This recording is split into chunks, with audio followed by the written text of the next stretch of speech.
Drylands, like these in Kenya, are home to more than 2 billion people around the world.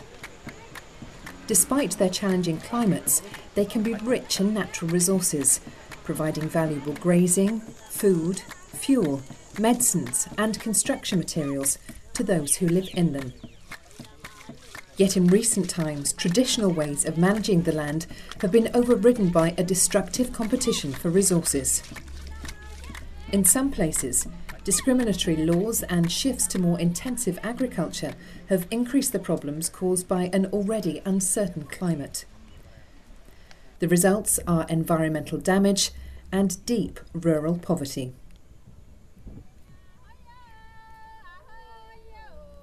In Gabatula, in the northeast of Kenya, IUCN and the Wildlife Resource Advocacy Programme are working with local people and authorities to ensure the fair and sustainable use of their dryland ecosystem.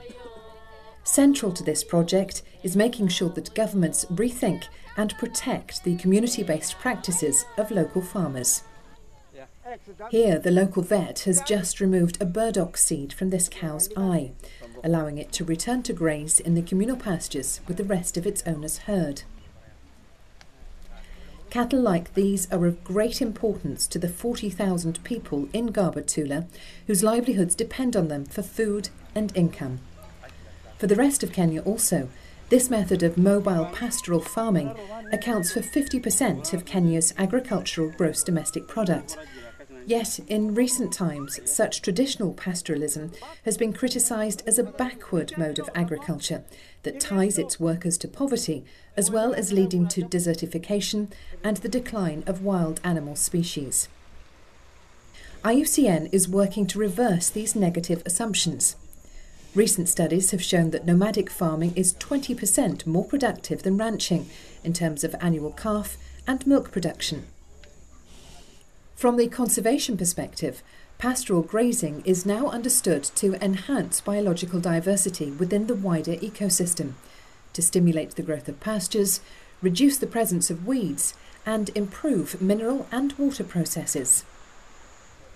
Unlike more intensive forms of agriculture that leave the soil exposed to the effects of erosion and carbon loss, pastoral farming gives security to both people and nature.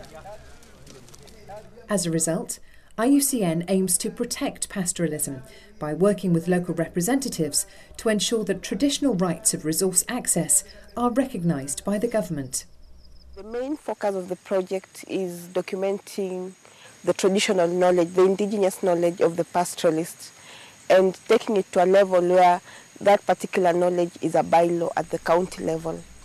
A second aspect of protecting pastoral farming's future involves working with farmers themselves to improve the sustainable use of their resources.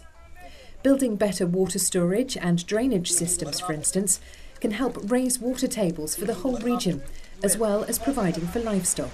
Over 400 cows per day for this well. The water level gets recharged, but this is very labor intensive. The project is looking for a better technology, a better way that can free labor and improve their livelihood. The project has also opened up new opportunities for development and investment, such as linking pastoralists to markets and the creation of an eco-tourist village.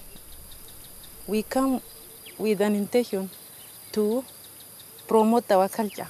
The small amount we are getting from the tourists, we use to educate our children. We can sell our curio artifacts to the guests, and also the guests can come and sleep in our bandas. We have the traditional bandas here. And finally, by coordinating meetings between the community elders and government representatives, the project is helping develop stronger local voices that in turn can build a more secure future for both Gabatula's people and its ecosystem. As the projects in Gabatula are beginning to show, managing such a common pool of resources benefits greatly from closer interaction between local customary practices and national government. Through such changes, this environment will hopefully continue to provide for those that live in it and be a model of sustainability for other dryland areas.